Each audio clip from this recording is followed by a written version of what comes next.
Friends, आप सबका स्वागत है आपके अपने यूट्यूब चैनल फार्मा एमसीक्यू में। तो बच्चों, हमारी जो सीरीज है इसी को कंटिन्यू करते हैं। 5000 प्लस एमसीक्यूज की ये सीरीज है जिसमें हमने 7700 तक के क्वेश्चंस डिस्कस कर लिए हैं। तो आगे के 50 क्वेश्चंस इस सीरीज में लेके आई हूँ और आप लोगों ने देख ही लिया। आपके जितने भी अपकमिंग गवर्नमेंट फार्मासिस्ट एग्जाम है बच्चों, यहाँ से डायरेक्ट क्वेश्चंस आपको मिलते हैं।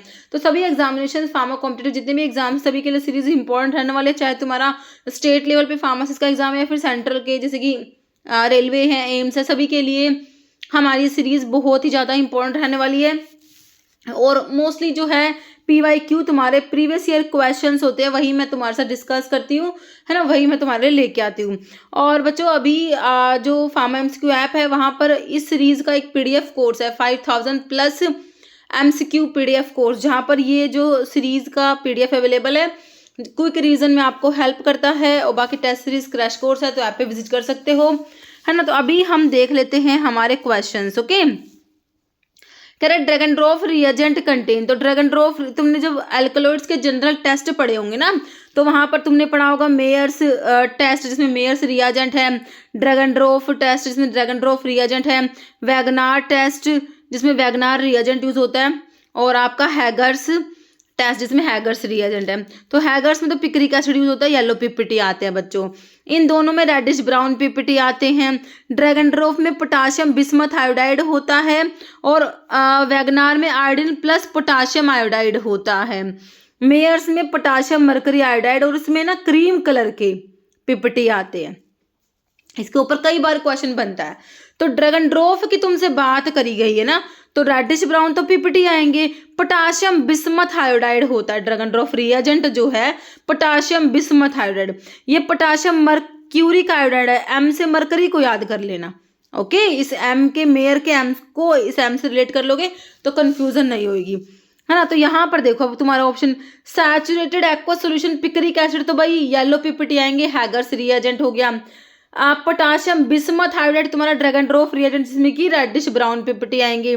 आयोडीन इन पोटाशियम आयोडाइड तुम्हारा वैगनार रिएजेंट, इसमें भी रेडिश ब्राउन PPT आते हैं। पोटाशियम मर्क्यूरिक आयोडाइड तुम्हारा जो है कौन सा, मेयर्स रिएजेंट, क्रीम कलर के PPT आते हैं। मेरे हिसाब से समझ आ चुका तुम्हें। ऑप्शन B कई बार क्वेश्चन बनते हैं बच्चों यहाँ से। Test use to assess the excretory function of liver, है ना भाई, लीवर का कह रहे हैं एक्सक्रीटरी फंक्शंस को असेस करने के लिए कौन सा टेस्ट है। कह रहे ब्रोमोसल्फोसल्फथलीन टेस्ट है, SGPT टेस्ट है भाई, वान डैन बर्ग टेस्ट है, इक्टेरिक टेस्ट है। तो इसके लिए बच्चे तुम्हारा ऑप्शन 1 हो जाएगा, ब्रोमोसल्फथलीन टेस्ट यहाँ पर होता है ना। तो कह रहे कि ये जो सल्फथलीन टेस्ट को BSP टेस्ट हम बोलेंगे। कह रहे ये क्या है, ये जो ब्रोमोसल्फथलीन जो है एक एक्सोजीनस डाई होती है बच्चों, डाई है एक, है ना। तो क्या करेंगे इसको, ये कह रहे हैं एक्सक्लूसिवली ये लीवर के थ्रू कह रहे हैं एक्सक्रीट होती है। इस टेस्ट में क्या होता है, ये डाई जो होती है उसको इंजेक्ट करते हैं IV एंड मेजर करते हैं इसका retention in the blood after specific period, commonly 45 minutes के बाद, है ना।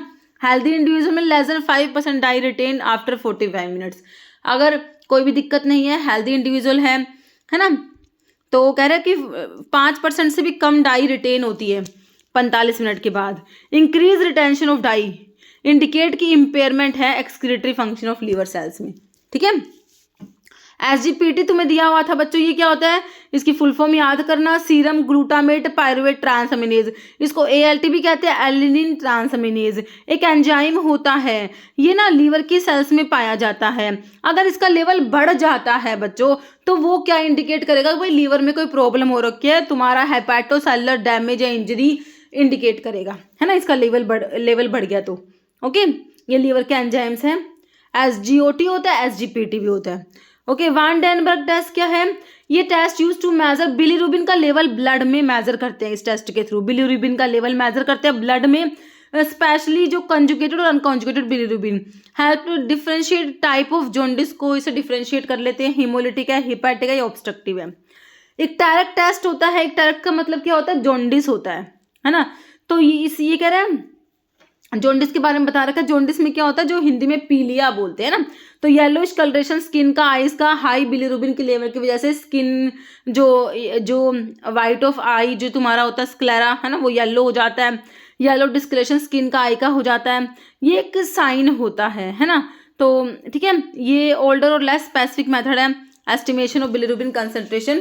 Okay, next one drug block और counteract the effect of another drug. एक ड्रग दूसरे ड्रग के इफेक्ट को ब्लॉक कर रही है, काउंटर कर। सिंपल सा भाई, क्या है, सिनर्जिस्टिक होगा, सुपरएडिटिव होगा, एडिटिव नहीं होगा बच्चों, ये एंटागोनिस्टिक होगा, है ना। सिंपल सा option 3। Scientific journals are classified as which type of drug information. तो ड्रग के इन्फॉर्मेशन के सोर्स जो है ना बच्चों, उसमें जनरल्स जो होते हैं ये तुम्हारे प्राइमरी सोर्स में आते हैं। जनरल्स किस में आते हैं बच्चों, प्राइमरी सोर्स में आते हैं। बेसिक फंक्शन यूनिट मसल्स का, मसल का जो बेसिक फंक्शनल यूनिट है ना, वो कौन सा है भाई, सार्कोमियर है, न्यूरॉन्स है भाई। किडनी का फंक्शनल यूनिट तुम्हारा जो, नहीं किडनी का तो नेफ्रॉन होता है, किडनी का क्या होता है बच्चों, नेफ्रॉन होता है। नर्वस सिस्टम में न्यूरॉन होता है तुम्हारा। माइलिन है, एपिमाइसियम है। तो जो मसल है उसका फंक्शन यूनिट आपका होता है सार्कोमियर होता है ना। ऑप्शन 1 हो जाएगा। Following is not used as source of energy in humans. में एनर्जी का सोर्स भाई सेलुलोज। तुम सेलुलोज को डाइजेस्ट कर सकते हो, बताओ, है तुम्हारे अंदर सेलुलोज, सेलुलेज जो होता है, सेलुलोज को डाइजेस्ट करने के लिए चाहिए सेलुलेज, जो कि हमारे अंदर नहीं होता बच्चों, ठीक है। तो हम इसको ना डाइजेस्ट नहीं कर सकते। ये जो काउज वगैरह होते हैं उनमें होता है ये, ओके, सेलुलोज। बाकी स्टार्च, सुक्रोज, भाई स्टार्च तो आपका कार्बोहाइड्रेट है, तो सलाइवा में सलाइवरी अमाइलेज जाके एक्ट करता है। सलाइवा जो माउथ से ही इसका जो है डाइजेशन स्टार्ट हो जाता है ना। बाकी सुक्रोज, ग्लाइकोजन, तो यहाँ पर तुम्हारा not use as energy source humans में सेलुलोज ऑप्शन 1 हो जाएगा बच्चों। Following is commonly use as primary wound dressing material. Primary बताना तुमने। Adhesive tapes, gauze, cotton wool या बैंडेज। तो गोज जो होते हैं ना बच्चों, प्राइमरी वुंड ड्रेसिंग मटेरियल्स में तुम्हारे गोज आते हैं। कह रहे गोज जो है one of the most common और ट्रेडिशनल मटेरियल यूज है प्राइमरी वुंड ड्रेसिंग, ओके। कह रहे अप्लाई डायरेक्टली टू वुंड की सर्विस पे डायरेक्टली अप्लाई करते हैं ताकि अब्जॉर्व कर ले जो ब्लड है, पस है, म्यूकस को, और इसको कंटामिनेशन से प्रिवेंट करे।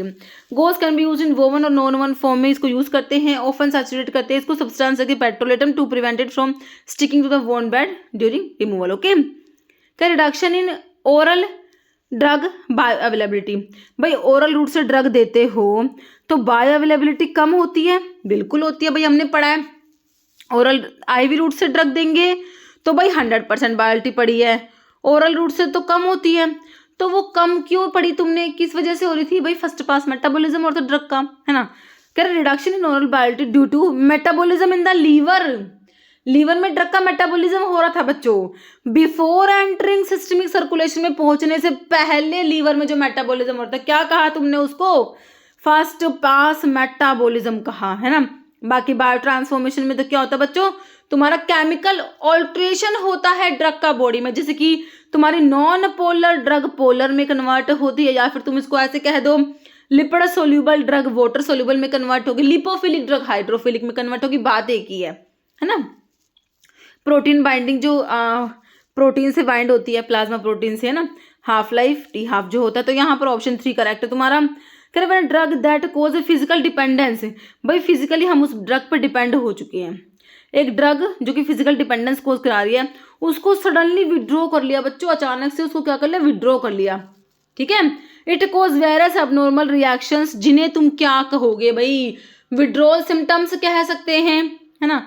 तो इन्हें हम यहाँ पर ऑप्शंस के अकॉर्डिंग कहेंगे एब्स्टिनेंस सिंड्रोम। इसके लिए टर्म यूज करोगे, तुम क्या कहोगे, कह रहे जब एक ड्रग फिजिकल डिपेंडेंस कोज करा रही थी, तुमने उसको अचानक से विड्रॉ कर लिया, अब तुम्हें एबनॉर्मल रिएक्शंस देखने को मिलेंगी, जिन्हें तुम क्या कहोगे, एब्स्टिनेंस सिंड्रोम, तुम इसके लिए टर्म यूज करोगे, है ना। बाकी Tourette syndrome, Prader Willi syndrome, Guillain syndrome. देखो जो ये ऑप्शंस वाले होते हैं तुम्हें पता होने चाहिए बच्चों, कई बार ना क्वेश्चन बन जाते हैं, तो जो कुछ अलग सा नाम दिखे वो तो जरूर से पता करा करो, ओके। तो गुलेन सिंड्रोम जो होता है, गुलेन बैरन सिंड्रोम भी कहते हैं, ये न्यूरोलॉजिकल डिसऑर्डर होता है, रेयर न्यूरोलॉजिकल डिसऑर्डर होता है। इसमें क्या होता है बच्चों, बॉडी का इम्यून सिस्टम मिस्टेकनली गलती से अटैक कर देगा अपनी ही नर्व्स पे, जिससे कि मसल की वीकनेस और कभी कभी पैरालिसिस हो सकता है। कह रहा प्रेडर विली सिंड्रोम जो होता है ये जेनेटिक डिसऑर्डर है, complex genetic disorder causing poor muscle tone and feeding issue हो जाएंगे इन्फेंसी में, है ना, बहुत ज़्यादा भूख लगेगी। फॉलोड बाय अनकंट्रोलेबल हंगर, मतलब भूख ही लगती रहेगी, बहुत ज़्यादा खाओगे, जिससे क्या हो जाएगी, ओबेसिटी हो जाएगी, developmental delays, intellectual impairment, behavioural problem जैसे कि टेम्पर टेंट्रम्स, स्किन पिकिंग, है ना, with characteristic facial features, short statures and under developed genitals. It is caused by missing parental gene on chromosomal 15, है ना, जेनेटिक डिसऑर्डर है तो भाई कुछ ना कुछ जीन से लेना देना होगा, तो क्रोमोसोम नंबर 15 पर जो है जो पैटर्नल जीन मिसिंग होता है and require life long management specially for food control and there is no cure, कह रहे कोई भी इसका इलाज ही नहीं है ना। एक टूरेट सिंड्रोम क्या है, ये भी न्यूरोलॉजिकल डिसऑर्डर, इसमें क्या होता है, सडन रिपीटेड इनवॉल्यूंटरी मूवमेंट्स होती है ना, साउंड्स जिन्हें क्या कहते हैं, टिक्स कहते हैं, है ना, स्टार्ट होती है चाइल्डहुड में, ठीक है। कह रहे which organelle is known as powerhouse of the cell, भाई सिंपल क्या होगा, माइटोकॉन्ड्रिया क्या होता है तुम्हारे powerhouse of the cell होते हैं, है ना, पावर हाउस, मेन एटीपी का प्रोडक्शन तुम्हारा माइटोकॉन्ड्रिया में होता है। न्यूक्लियस है बाकी तुम्हारा, ईआर एंडोप्लाज्मिक रेटिकुलम में रफ होता है, स्मूथ होता है, रफ में राइबोसोम्स बनते हैं, मतलब कि वहाँ पर राइबोसोम्स होते हैं, रफ वाला रफ क्यों, क्योंकि उसमें राइबोसोम्स है, राइबोसोम्स में प्रोटीन की सिंथेसिस होती है। गोल्जी एपरेटस जो है प्रोटीन के पैकेजिंग के लिए रिस्पॉन्सिबल होता है। फिर which drug toxicity can be treat करोगे विद नैलोक्सोन एज एंटीडोट के रूप में तुमने नैलोक्सोन को यूज कर लिया बच्चों, बताओ कौन सी ड्रग की टॉक्सिटी को ट्रीट कर लोगे, नैलोक्सोन प्योर ओपियोइड एंटागनिस्ट होता है तुम्हारा नैलोक्सोन। बेंजोडायजेपिन के ओवरडोज के लिए भाई बेंजोडायजेपिन का एंटागनिस्ट होता है कौन सा, फ्लूमाजीनिल, ठीक है। आयरन की टॉक्सिटी के लिए डिफेरोक्सामिन हम यूज कर लेते हैं बच्चों। ओपियोइड की ओवरडोज करेक्ट आंसर हो गया, बाकी पैरासीटामोल की पॉइजनिंग है, टॉक्सिटी होगी है तो एनेस्टाइलसिस्टीन हो जाएगा। यहाँ पर ऑप्शन 3 करेक्ट हो गया तुम्हारा। Select from the following method use for dispensing of non charge floor stock drugs, है ना, बताओ उसके लिए कौन सा मेथड है। सैटेलाइट फार्मेसी सर्विस है, इंडिविजुअल प्रिस्क्रिप्शन ऑर्डर सिस्टम है, ड्रग बास्केट मेथड है, यूनिट डोज डिस्पेंसिंग है, तो इसके लिए भाई ड्रग बास्केट मेथड होता है ना, तो ऑप्शन 3 करेक्ट हो जाएगा। क्या drug basket method specific method use for dispensing non charge floor stock drugs where cost of medications is not directly charge to individual के पेशेंट्स के अकाउंट में डायरेक्टली चार्ज नहीं करते। नर्सिंग स्टाफ वेरीफाई करता है available medicine on the ward, prepare demand list and the pharmacy deliver the required item often wide drug basket method या mobile unit, है ना। क्या insufficient production of insulin lead to which the following, भाई तुम्हारा insulin कम हो गया, अब भाई इंसुलिन का इनसफिशिएंट प्रोडक्शन है, इंसुलिन कम हुआ तो ग्लूकोज ज़्यादा हो जाएगा, हाइपरग्लाइसेमिया, ग्लाइकोस यूरिया देखने को मिलेगा, मतलब डायबिटीज़ हो गई बच्चों, अस्थमा, पेप्टिक अल्सर या हाइपरटेंशन नहीं होगा, हमारा डायबिटीज़ हो गया।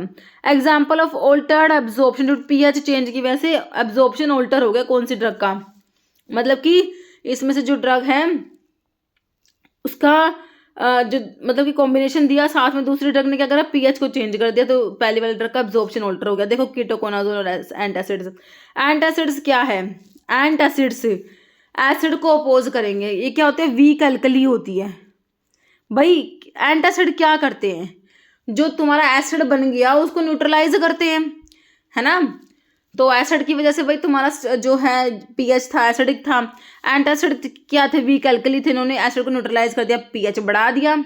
अब भाई हमारे कीटोकोनाजोल ना इस एसिडिक पीएच पे अब्जॉर्ब हो रही थी, अब एंटासिड ने पीएच बढ़ा दिया, हमारी कीटोकोनाजोल तो बेचारी अब्जॉर्ब ही नहीं हो पाएगी, तो यहाँ पर ऑल्टर्ड एब्जॉर्प्शन हो गया पीएच चेंज की वजह से, जब तुमने दिया अजोल्स तुम्हारा जो एंटी फंगल जो कि कीटोकोनाजोल के साथ में एंटासिड्स दे दिए, ठीक है, तो ये ऑप्शन 3 हो गया। बाकी वॉरफेरिन और विटामिन के, तो बच्चों ये वॉरफेरिन जो है विटामिन के का एंटीडोट है और विटामिन के वॉरफेरिन का, मिथोट्रिक्सेट और सैलिसिलेट्स के साथ में बच्चों ये जो है एब्जॉर्प्शन ऑल्टर नहीं हो रहा है। यहाँ पर एक तो प्लाज्मा प्रोटीन बाइंडिंग और इनका एक्सक्रीशन से रिलेटेड है। पेनिसिलिन और प्रोबेनासिड का जो प्रोबेनासिड होता है, पेनिसिलिन का जो ट्यूबुलर सिक्रेशन होता है बच्चों उसको कम करा देगा, जिससे क्या होगा, पेनिसिलिन का लेवल बढ़ जाएगा, है ना, तो डोज कम करनी पड़ेगी पेनिसिलिन की अगर प्रोबेनासिड साथ में दे रहे हैं तो यहाँ पर तो ऑप्शन 3 तुम्हारा करेक्ट है।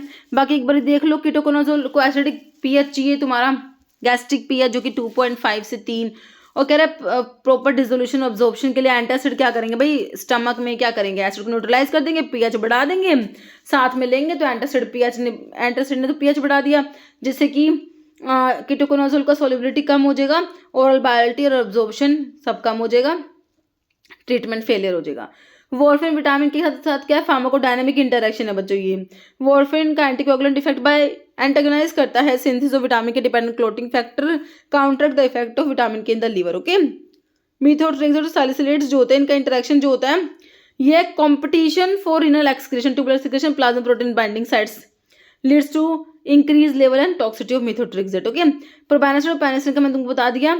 प्रोबेनासिड delay the renal excretion of penicillin, compete कर the same active transport system in the kidney, increase करा देगा पेनिसिलिन का concentration, duration of action in the body, इसलिए हमें पेनिसिलिन की डोज को कम करना पड़ेगा और साथ में प्रोबेनासिड दे रहे हैं तो। ओके, विच टिश्यू कवर बॉडी के सरफेस को लाइंस होलो ऑर्गन्स, कौन सा टिश्यू है बॉडी की सरफेस को कवर कर रहा है बच्चों, और line hollow organ, nervous tissue है, कनेक्टिव है, मस्क्यूलर है, एपिथेलियल। तो ये है तुम्हारा एपिथेलियल टिश्यू होता है, बॉडी की सरफेस को कवर कर रहा है भाई तुम्हारा, और होलो ऑर्गन्स को भी लाइन कर रहा है ना।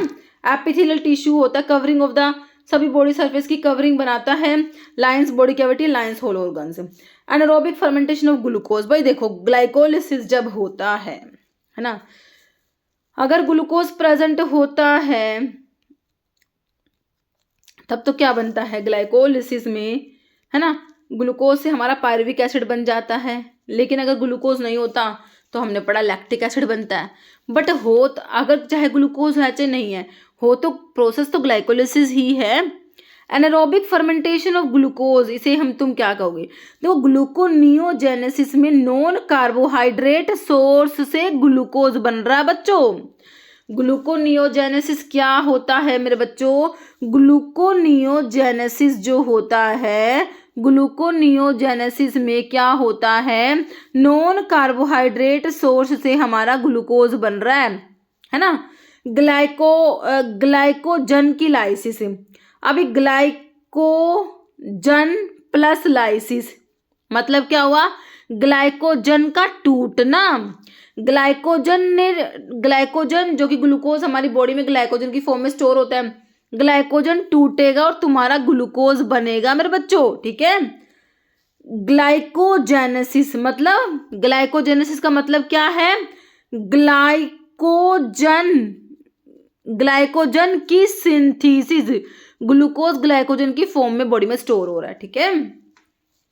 तो एनारोबिक फर्मेंटेशन ऑफ ग्लूकोज को तुम क्या कहोगे, ग्लाइकोलिसिस इसे हम कहेंगे, ऑप्शन 3 करेक्ट हो गया। Okay, following is are the contractile protein fibre responsible for the movement of cell organelles within cell and cell extension. Contractile protein fibres होते हैं बच्चों ये, है ना, सेल ऑर्गेनल्स के मूवमेंट के लिए रिस्पॉन्सिबल है सेल में। तो ये माइक्रोट्यूब्यूल्स है, फिलामेंट्स है, सेंट्रोसोम्स है, राइबोसोम्स। तो ये तुम्हारे होते हैं क्या, माइक्रोफिलामेंट्स होते हैं बच्चों। Following basic structural function unit of human body, हमारी बॉडी का स्ट्रक्चरल और फंक्शन यूनिट हमारे क्या होते हैं, सेल्स होती है। क्या होती है, सेल्स होती है ना। जैसे कि तुम्हारा घर बनता है, हम एक एक ईंट को जोड़ते हैं, है ना, तो ऐसे ही हमारा जो बॉडी है ना बच्चों, वो जुड़ के किससे मिलके बन रहा है, सेल्स से, है ना। तो बेसिक जो स्ट्रक्चरल और फंक्शनल यूनिट तुम्हारा क्या होता है, सेल होता है बच्चों, है ना। सेल्स से तुम्हारे टिश्यूज बनते हैं, टिश्यूज से तुम्हारे ऑर्गन बनते हैं, ऑर्गन से ऑर्गन सिस्टम बनता है, ऑर्गन सिस्टम से तो पूरा ऑर्गेनिज्म बनता है। ओके, तो सेल हो गया। Bioactivity of drug is always 100% one given by which route, देखो कितनी ही बार एक क्वेश्चन आता है तुम्हारा, इंट्रावीनस रूट से ड्रग दोगे तो बायो अवेलेबिलिटी 100% होती है। बहुत बार एग्जाम में क्वेश्चन रिपीट हुआ है। Main storage form of lipids in the human body में लिपिड्स किसकी फॉर्म में स्टोर होते हैं, तो लिपिड्स ट्राइग्लिसराइड्स की फॉर्म में स्टोर होते हैं बच्चों, है ना। कोलेस्टेरॉल, फैटी एसिड, फॉस्फोलिपिड्स या ट्राइग्लिसराइड्स। तो हमारे लिपिड्स जो होते हैं ट्राइग्लिसराइड की फॉर्म में स्टोर होते हैं। स्टीरोल्स आर क्लासिफाइड एज, तुम्हारे जो लिपिड्स होते हैं वो सिंपल लिपिड्स होते हैं, है ना, जिसमें कि फैट एंड ऑयल्स आते हैं और वैक्सेस आते हैं, है ना, ये सिंपल लिपिड्स होते हैं। उसके बाद तुम्हारे कंपाउंड या कॉम्प्लेक्स, एक ही बात है ना, जिसमें कि तुम्हारे फोस्फोलिपिड्स, ग्लाइकोलिपिड्स, लिपोप्रोटीन्स ये तुम्हारे कंपाउंड या कॉम्प्लेक्स लिपिड्स में आते हैं।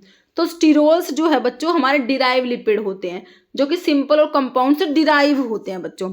ये डिराइव लिपिड्स में तुम्हारा स्टीरोल्स आता है। Okay, following gas is most common use कर रहे हो sterilising heat sensitive medical equipment. भाई देखो हीट सेंसिटिव है हमारे मेडिकल इक्विपमेंट, है ना भाई। इक्विपमेंट्स के लिए तो हम ड्राई हीट यूज कर लेते हैं, ग्लास वेयर्स, मेटालिक वेयर्स, है ना, सर्जिकल तुम्हारे जो मेडिकल इक्विपमेंट्स है तुम ड्राई हीट यूज कर लेते, लेकिन अब ये हीट सेंसिटिव है तो ड्राई हीट तो यूज ही नहीं कर सकते हम। तो वैसे तो ऑप्शन में भी नहीं दे रखा हमको ना। तो हीट सेंसिटिव मेडिकल इक्विपमेंट्स को स्टरलाइज करना है तो हम जाएंगे गैसियस स्टरलाइजेशन के पास, जिसमें कि आपने यूज करना है इथाइलिन ऑक्साइड यूज करेंगे। ओके, तो ऑप्शन 1 हमारा राइट हो जाएगा। On gram staining bacteria lose the stain and appear red. तो ग्राम स्टेनिंग में जब क्रिस्टल वॉयलेट यूज करेंगे, है ना, तो हमारे बैक्टीरिया जो होते हैं वॉयलेट से कलर के हो जाते हैं, है ना। मतलब हमने आयोडीन इसमें एज अ मोर्डेंट यूज करते हैं, अल्कोहल डीकलराइजर होता है, उसके बाद काउंटर स्टेन अप्लाई करते हैं सैफ्रानिन। तो जो ग्राम पॉजिटिव थे ना वो तो क्रिस्टल वॉयलेट के स्टेन से जो वॉयलेट रंग के होते वैसे के वैसे रहेंगे, लेकिन जो ग्राम नेगेटिव थे वो क्या होते हैं, काउंटर स्टेन ले लेंगे और रेड कलर के दिखाई देंगे। तो कह रहे ग्राम स्टेनिंग पे देखो अब यहाँ पर ना बच्चों तुम ये तो बता दो कि gram negative bacteria lose stain and appear red. अब तुम्हें तो क्वेश्चन थोड़ा सा अच्छा पूछ लिया, अब इसमें से पता होना चाहिए कौन सा ग्राम पॉजिटिव कौन सा ग्राम नेगेटिव है। अब तुमने आंसर तो ग्राम नेगेटिव निकाल दिया, बट अब ये देखो ऑप्शंस सीधा नहीं है, ग्राम नेगेटिव कौन सा है बताओ। विब्रियो कोलेरा है, माइकोबैक्टीरियम, देखो माइकोबैक्टीरियम ट्यूबरकुलोसिस तो माइकोबैक्टीरिया है, इसके लिए ग्राम स्टेनिंग है ही नहीं बच्चों, इसके लिए एसिड फास्ट स्टेनिंग होता है। ऑप्शन ही काट दो, लाइन में ही नहीं है ये तो। स्ट्रिप्टोकोकस पायरोजेंस अगर आपको याद हो तो ग्राम पॉजिटिव होता है, बैसिलस एंथ्रासिस भी ग्राम पॉजिटिव है, ग्राम नेगेटिव हमारा विब्रियो कोलेरिया होता है। ओके, तो ऑप्शन 1 करेक्ट है। Gram negative bacteria lose primary crystal violet stain during decolourisation process due to their thin peptidoglycan की लेयर होती है, सब्सिक्वेंटली स्टेन्ड पिंक या red by the counter stain safranin. Vibrio cholera हमारा क्या है, gram negative ही तो होता है। बैक्टीरिया कोलेरा का causative organism comma shape bacteria होता है बच्चों, विब्रियो कोलेरा, ठीक है, याद रखना। बैक्टीरिया की शेप मैंने तुमको बताई थी ना, जब बताया था कोमा शेप में विब्रियो कोलेरा आता है जो कि कोलेरा कोज करा देता है, ग्राम नेगेटिव भी, ये भी याद रख लेना। ट्राई असाइल ग्लिसरॉल, है ना, ट्राई से क्या समझ रहे हो, 3 है ना। ट्राई असाइल ग्लिसरॉल आर, पहले तो देखो ऑप्शन, ऑक्सीडाइज फॉर्म कार्बोहाइड्रेट की है, पॉलीमर है अमीनो एसिड्स के पॉलीमर, तो प्रोटीन्स होते हैं। एस्टर्स है glycerol with fatty acid, asters of glycerol के एस्टर्स लिपिड के साथ प्रोटीन के साथ नहीं बनते, फैटी एसिड के बनते हैं। ट्राई असाइल ग्लिसरॉल जो होते हैं एस्टर्स होते हैं बच्चों, ये पहली बात तो ये पॉलीमर तो है ही नहीं। These are the esters of fatty acid with glycerol, है ना। तो भाई तुम्हारा ग्लिसरॉल जो होता है CH2 यही तो होता है, CH2H CHOH CH2H यही तो होता होगा, ग्लिसरॉल होता है कि नहीं होता। अब यहाँ पर H पे लगा दो कोई भी, यहाँ पर एक फैटी एसिड, ये दूसरा फैटी एसिड, ये तीसरा fatty acid, try acyl glycerol बन गया, है ना। 3 फैटी एसिड जुड़ गए आके ग्लिसरॉल से, ट्राई असाइल ग्लिसरॉल। तो ये तुम्हारा इनमें क्या होते हैं, एस्टर्स हैं fatty acid with glycerol. Okay, तो यहाँ पर ऑप्शन 3 तुम्हारा करेक्ट हो गया बच्चों, esters of fatty acid with glycerol हो जाएगा। Following is a modern tool use in dispensing to improve, patient की सेफ्टी इंप्रूव करने के लिए मॉडर्न टूल यूज करते हो डिस्पेंसिंग में, कौन सा। Oral instruction only without record, कह रहे देखो मॉडर्न टूल है जो हम यूज कर रहे हैं डिस्पेंसिंग में पेशेंट की सेफ्टी को इंप्रूव करने के लिए। अब तुम ना ऑप्शंस को एलिमिनेट करके आंसर निकाल दोगे। कह रहे oral instructions only without record, computerised prescription order entry, handwritten illegal prescription, random drug selection. तो आंसर क्या निकल के आया तुम्हारा, ऑप्शन 2 आगे कंप्यूटराइज्ड प्रिस्क्रिप्शन ऑर्डर एंट्री, है ना। विच प्रोटीन इन मसल फाइबर में कौन सा प्रोटीन बाइंड करता है ऑक्सीजन से फॉर एनर्जी के प्रोडक्शन के। मसल्स में क्या है बच्चों, मायोग्लोबिन, जैसे कि तुम्हारा ब्लड जो होता है उसमें आरबीसीज में हीमोग्लोबिन है, तो ऐसे ही मसल्स में तुम्हारा मायोग्लोबिन बाइंड करता है ऑक्सीजन से। ओके, एक्टिन और मायोसिन कॉन्ट्रैक्टाइल प्रोटीन होते हैं। विच हार्मोन रेगुलेट करेगा blood sugar bye lowering glucose के लेवल को कम करा के ब्लड का शुगर लेवल रेगुलेट कर रहा है। भाई ग्लूकोज को कम कराने का काम तुम्हारे इंसुलिन का ही तो है, जब तो इंसुलिन कम हुआ तो ग्लूकोज बढ़ गया था ब्लड में, ग्लाइकोस यूरिया मतलब कि ग्लूकोज ज़्यादा, हाइपरग्लाइसेमिया हो गया था, डायबिटीज़ हो गया था हमें, डायबिटीज मेलाइटिस है ना। तो अभी कह रहे हैं कि इंसुलिन करेगा भाई ये ग्लूकोज को रेगुलेट। तो ग्लूकागोन तो अगर ग्लूकोज बहुत कम हो जाता है उसको बढ़ा देता है, ग्लूकोज को बढ़ाता है, इंसुलिन को अपोजिट काम है। कोर्टिसोल ग्लूकोकोर्टिकोइड हार्मोन में कोर्टिसोल तुम्हारा आता है। Adrenaline noradrenaline adrenal gland के मेडुला से सिक्रेट होते हैं, मेडुला है ना। Which chemical test is use for the identification of carbohydrate sample, carbohydrate के लिए भाई किसी भी सैंपल में कार्बोहाइड्रेट है कि नहीं है, सबसे पहले क्या करते हो, मॉलिस टेस्ट करते हो बच्चों। कार्बोहाइड्रेट को आइडेंटिफाई करने के लिए हमारा टेस्ट कौन सा है, मॉलिस टेस्ट। निन हाइड्रीन टेस्ट भाई तुम्हारा अमीनो एसिड्स इन सब के लिए होता है, प्रोटीन्स इन अमीनो एसिड्स के लिए। ज़ैंथोप्रोटिक एरोमेटिक अमीनो एसिड्स के लिए। Pauly's test imidazole ring containing amino acid जो कि कौन सा है, हिस्टिडीन है बच्चों।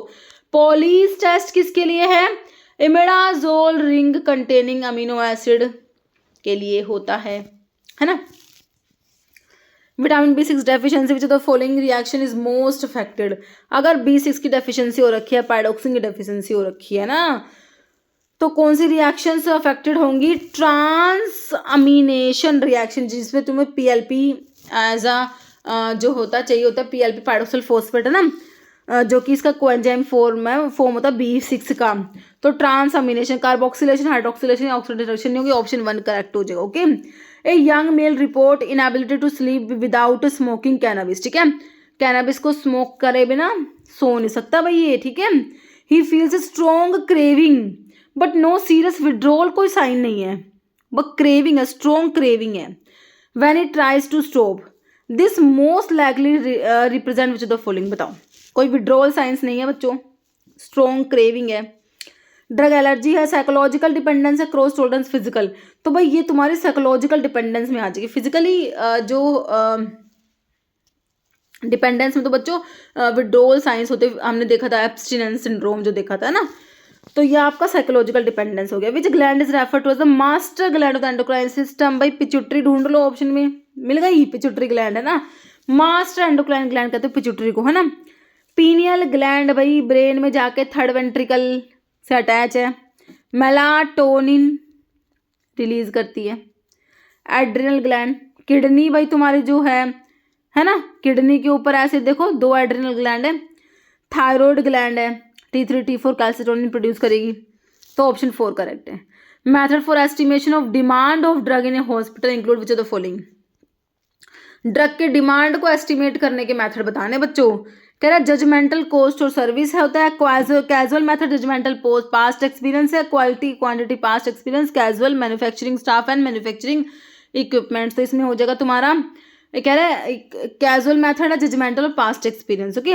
Principal of size separation by cyclone separator, by cyclone separator size separation के लिए यूज करते हैं, इसमें प्रिंसिपल वो होता है सेंट्रीफ्यूगल फोर्स, ये क्वेश्चन भी कई एग्जाम में रिपीट हुआ, बहुत इंपॉर्टेंट क्वेश्चन है। Which hormone produce by hypothalamus stored in the pituitary gland, मैंने तुमको क्या बताया था, पिट्यूटरी की पोस्टीरियर लोब के जो हार्मोन होते हैं वो बनते नहीं पिट्यूटरी में, बनते हाइपोथैलेमस में आके स्टोर होते हैं हमारे पोस्टीरियर पिट्यूटरी में, जैसे कि बाइल बनता है कहाँ, लीवर में आके स्टोर होता है गॉल ब्लैडर में, ऐसे ही पिट्यूटरी की पोस्टीरियर लोब के हार्मोन बनते हैं हाइपोथैलेमस में स्टोर होते हैं पिट्यूटरी में आके पोस्टीरियर लोब में, है ना। कौन कौन से पोस्टीरियर पिट्यूटरी के हार्मोन, ऑक्सीटोसिन है, वैसोप्रेसिन जो कि anti diuretic hormone, T3 T4 देखो, थायरोक्सिन T4, ट्राइडोथायरोन T3, ये थायराइड ग्लैंड के हार्मोन है। इंसुलिन, ग्लूकागोन, पैनक्रियाज में आइलेट ऑफ लैंगरहैंस की जो सेल्स, पैनक्रियाज हिटेरोक्राइन है, हिटेरोक्राइन ग्लैंड है, एक्सोक्राइन फंक्शन भी है, एंडोक्राइन फंक्शन भी है। एंडोक्राइन फंक्शन में जो है आइलेट ऑफ लैंगरहैंस की, अल्फा सेल से ग्लूकागोन, बीटा से इंसुलिन, डेल्टा से somatostatin, PP pancreatic polypeptide cells है ना, और जो एक्सोक्राइन पैनक्रियाटिक जूस होता है वो पैनक्रियाज की एसिनर सेल से सिक्रेट होता है ना, ठीक है, एस्ट्रोजन एंड प्रोजेस्टेरोन, तो हमारा ऑप्शन 4 करेक्ट हो गया। As per IP Indian pharmacopoeia, paracetamol tablet should comply with the provisions of dissolution test as prescribe, question थोड़ा डीप में पूछ लिया। देखो पैरासीटामोल टेबलेट्स का जो डिसोल्यूशन टेस्ट है उसके ऊपर है, कह रहा paracetamol tablet should comply with the provisions of dissolution test as prescribe, therefore dissolution test is done in 900 ml of dissolution media in apparatus 1. Select the statement that is correct about this compliance of paracetamol tablet per the Indian pharmacopoeia, है ना बच्चों। तो देखो note less than 80% होता है, 90 वाला काट दो। Note less than 80% of paracetamol tablet should dissolve with in, तो ये 30 मिनट्स होगा बच्चों, ठीक है। ऑप्शन यहाँ पर 3 करेक्ट होगा तुम्हारा, ठीक है। Which of the following is diagnostic agent for diagnosis myasthenia gravis. भाई माइसीनिया ग्रेविस को डायग्नोज करना है तो एड्रोफोनियम शॉर्ट एक्टिंग ड्रग हम यूज करते हैं डायग्नोसिस के लिए, ओके। गैलेंटामिन, रिवास्टिगमिन, डोनिपिजिल, टैकरीन, ये सारे अल्जाइमर डिजीज की ड्रग है, अल्जाइमर डिजीज में यूज करते हो, ठीक है बच्चों। Manufacturing section in hospital pharmacy general divide करते हो into which of the following. तो इसमें क्या है, देखो डायग्नोस्टिक और therapeutic section, laboratory, surgical, food and clothing नहीं होता, स्टीराइल और नॉन स्टीराइल सेक्शंस होते हैं बच्चों, option 1। Content of calcium sulphate in plaster of Paris bandage, है ना। तो क्या पड़ा है, CSO4 ½ होता है कि नहीं होता प्लास्टर ऑफ पेरिस, है ना। तो इसमें कैल्शियम सल्फेट का कंटेंट कितना होता है, नोट लेस देन 75, 65, 55, 85%। तो ये कितना होता है, नोट लेस देन 85%, याद कर लेना, option 4। Commercially available bandage also typically comprise at least 85% by weight of calcium sulphate. What is the term for the pain on passing the urine, को पास करने पे पेन हो रहा है, इसके लिए हो जाए डिसयूरिया टर्म हो जाएगा। एन यूरिया मतलब कि एब्सेंस है भाई, यूरिनेशन ही नहीं हो रहा। ओलिगो यूरिया मतलब कि यूरिन का जो प्रोडक्शन कम हो रहा है ना। नोक्चूरिया मतलब कि नाइट में जो फ्रिक्वेंट यूरिनेशन होता है। Dysuria pain, burning, stinging during urination. Anuria absence है यूरिन का प्रोडक्शन। Oliguria abnormal low output urine का। Nocturia wake up at night to urinate frequently, okay. Medicinal toilet preparation act भाई 1955 का है तुम्हारा, ठीक है। And the rules there under provide for the collection of excise duties of excise on the medicinal and toilet preparation containing. तो Indian hemp बिल्कुल आएगा, narcotic drug आएंगे, अल्कोहल सारे ही आएंगे ना। तो ऑप्शन डी करो ना, 4 वाला, अल्कोहल, इंडियन हेम्प जो कि तुम्हारा कैनाबिस है, और नार्कोटिक ड्रग, ओके। विच एड्रीनर्जिक एंटागनिस्ट, भाई एड्रीनर्जिक अल्फा एंटागनिस्ट की बात हो रही है, या तो अल्फा ब्लोकर होगा या बीटा ब्लोकर होगा। Is used in treatment of hypertension, बताओ। एपिनेफ्रिन तो एड्रीनर्जिक ड्रग है, ब्लोकर ही नहीं है। साल्ब्यूटामोल बीटा 2 का एगोनिस्ट है। एफेड्रिन भी सिंपैथोमिमेटिक है, बच्चा ब्लोकर तो सिर्फ प्रोपेनोलोल दे रखा है, नॉन सेलेक्टिव बीटा ब्लोकर है जिसको हाइपरटेंशन के ट्रीटमेंट में यूज करोगे। Volatile oil are not extracted by which of the following method. तो 3 मेथड होंगे जिनसे एक्सट्रैक्ट कर सकते हो, एक है जिसे नहीं कर सकते, वो बताना है। एनफ्लूरेज मेथड होता है बच्चों, स्टीम डिस्टिलेशन तो मोस्ट कॉमनली यूज होता है बच्चों। सॉक्सलेट नहीं होता, एक्सप्रेशन होता है। सॉक्सलेट मेथड जो होता है बच्चों, वोलेटाइल ऑयल को एक्सट्रैक्ट करने के लिए हम यूज नहीं कर सकते बच्चों सॉक्सलेट मेथड को, है ना। कॉन्टिन्यूअस हॉट परकोलेशन होता है सॉक्सलेशन जो होता है। तुम एक्सट्रैक्शन की जब तुमने डिफरेंट टेक्निक पढ़ी थी ना, वहां पर तुमने इसको पढ़ा था। बाकी वोलेटाइल ऑयल को अगर एक्सट्रैक्ट करना होता तो हम इसको यूज नहीं कर सकते। एरोसोल की पैकेजिंग के लिए propellant is used mainly for, भाई एरोसोल्स में हम प्रोपेलेंट का मेन फंक्शन क्या होता है, भाई प्रोपेलेंट बहुत ही इंपॉर्टेंट होता है क्योंकि ये प्रेशर डेवलप कर होता है, जिसकी वजह से जो हमारा जो प्रोडक्ट होता है ना वो बाहर आता है ना। तो कह रहा प्रोवाइड प्रेशर फॉर एक्सपल्शन, बिल्कुल सही है। रिड्यूस ड्रग की टॉक्सिटी, प्रिजर्व करेगा, सोलिबिलिटी को बढ़ाएगा, ऐसा नहीं होगा बच्चों। ये मेन है, क्या करता है ये प्रोपेलेंट, भाई प्रेशर डेवलप करता है। Provide pressure for expulsion. The recommendation of drug enquiry committee and dash were responsible for laying the foundation of pharmacy act, बताओ। Recommendation of drug enquiry committee and department of health research, health survey and development committee, national health authority, department of health and family welfare. तो ये option 2 आएगा, health survey and developmental committee, okay. क्या recommendation of DEC, Chopra committee, drug enquiry committee and the health survey and development committee जो कि Bhore committee were responsible for laying the foundation of the pharmacy 1948, okay. Heat transfer coefficient fluidised bed dryer का बच्चों high होता है, simple सा option 4 हो जाएगा। Following antibiotic was first to be discovered and used widely, है ना। तो भाई तुम्हारी पेनिसिलिन ही होगी, है ना, सिंपल सा ऑप्शन 4 हो जाएगा। As per narcotic drug and psychotropic substance NDPS act 1985, what is the maximum punishment for contravention related to prepared opium where quantity involve is more than small quantity but less than commercial quantity. तो rigorous imprisonment बच्चों 1 साल का तो होगा नहीं इसमें, तो कम से कम इनमें हमारा जो है कितना होगा 10 years का fine up to 1 lakh. Okay, radiation sterilisation is generally use for articles in which state. तो तुम ना इसको कोल्ड स्टरलाइजेशन भी कहते हो रेडिएशन स्टरलाइजेशन को, है ना। तो जो आर्टिकल्स होते हैं बच्चों ये ड्राई स्टेट में होने चाहिए, मॉइस्ट लिक्विड या वेट नहीं, dry state. Okay, radiation sterilisation generally use for items in dry state specially heat sensitive जो मटेरियल्स होते हैं जैसे कि plastic, medical devices, syringes, catheters, powders, है ना, and some polymers that can not be can not handle moist heat. Cold sterilisation method होता है effective for prepackaged disposable goods के लिए, लार्ज स्केल इंडस्ट्रियल स्टरलाइजेशन के लिए। Okay, rate of filtration depend primarily on, तो इसके लिए तुमने डार्सी लॉ पढ़ा हुआ है K A delta P by eta l, है ना, पढ़ा हुआ है। तो इसमें जो रेट ऑफ फिल्ट्रेशन जो होता है इन दोनों के तो इनवर्सली प्रोपोर्शन होता है किसके, तुम्हारा विस्कोसिटी जो होता है और thickness of the filter cake के, और बाकी इनके डायरेक्टली प्रोपोर्शनल है। तो किस क्या कह रहे हैं, प्राइमरी किस पे डिपेंड करेगा, सिर्फ टेम्परेचर पे नहीं, कलर पीएच नहीं होता बच्चों। Option 2 porosity of filter medium and the pressure applied. Schedule X was introduced as part of Drug and Cosmetic Rules in India during, भाई ड्रग एंड कॉस्मेटिक एक्ट 1940 का है, रूल्स इसका 1945 है, आपने है ना, सिंपल यही पूछा है। Schedule X was introduce as part of drug and cosmetic rules जो है 1945। ओके, ऑप्शन 1 हो जाएगा बच्चों, ठीक है। तो इतने क्वेश्चन थे आज की वीडियो में बच्चों, मिलते हैं आप लोगों से इसी टाइप की नेक्स्ट वीडियो के साथ में। और बच्चों आपको टेस्ट सीरीज क्रैश कोर्स चाहिए तो फार्म एमसीक्यू ऐप पे विजिट करना ना भूले, अभी 14 जैन तक वहां पर 35% का डिस्काउंट भी चला हुआ है। ओके बच्चों, मिलते हैं नेक्स्ट वीडियो में। Okay, thank you so much.